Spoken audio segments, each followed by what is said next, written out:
Welcome back, everybody. My name is Tucker. This is Sporting Logically, and today I wanted to talk about a player that's been in the news a good amount this summer as a result of his decision to re-sign with the Oklahoma City Thunder, Paul George. Leading up to his decision, I expected him to become a Los Angeles Laker because he'd been rumored to covet returning to the state of California, and that was reportedly the team he had in mind when he requested a trade from the Pacers in 2017. But his decision to return to the Thunder isn't what I'll be talking about today. Instead, I'm going to explain how that decision he made to request a trade in the first place ended up costing him $70 million, and what it means for the league moving forward. The first thing you need to understand about this story is how the current NBA Supermax contract system relates to Paul George. Basically, for a player with 7 to 9 years of service, coming off a non-rookie contract like George, a regular max contract is worth 30% of the salary cap, while a Supermax bumps that number up to 35%. Now, without getting too much into the different kinds of max deals, a player is eligible for a Supermax deal once they've completed 7 to 9 years of service and are either still playing for the team that drafted them or a team that traded for them on their rookie deal. In addition to this, a player has a number of different on-court criteria to meet in order to be eligible for a Supermax deal.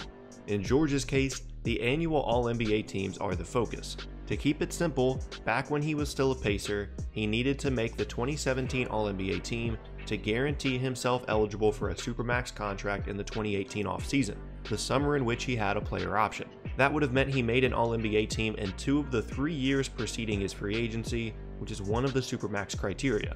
Unfortunately for him, he just missed the cut.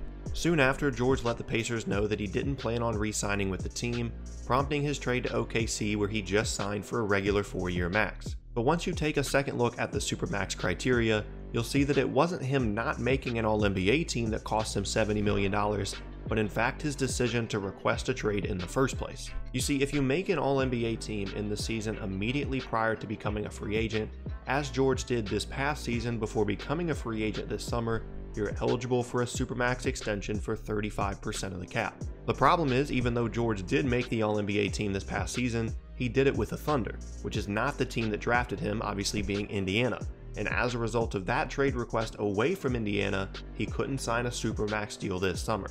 Now, that was a pretty long-winded explanation, and I can already hear some people typing in the comment section that PG is still making a ton of money for playing a game, and trust me, I hear you, and I'm not saying he's going to go broke or anything, but $70 million is still a lot of money. Now, looking to the bigger picture, what does this mean for the league moving forward? Well, to me, this system of relying on something as subjective as all NBA teams to decide how much money a player can sign for is pretty dangerous. In George's case specifically, he only missed out on that All-NBA team by a handful of votes, and had he made it that season, maybe that extra money would have been enough incentive to keep him in a Pacers uniform. When you consider how close he was to making the team and how much money was at stake, those sports writers' votes who make up the All-NBA teams are essentially multi-million-dollar decisions, and George isn't the only one losing out on money here either, as Gordon Hayward wasn't far behind him in the voting that year that would have made him eligible for a Supermax deal as well. On the flip side, these deals are intended to keep players with the teams that draft them and avoid a repeat of the Kevin Durant to the Warriors situation.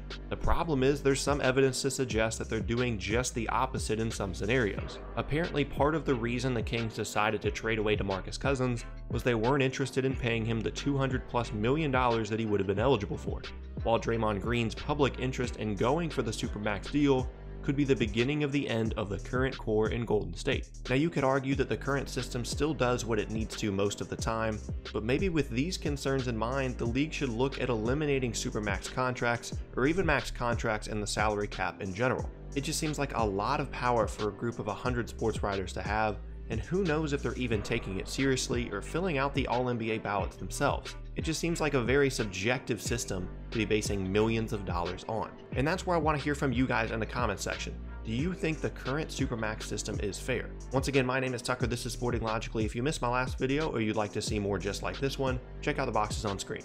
Thanks for watching, and I'll see you all next time.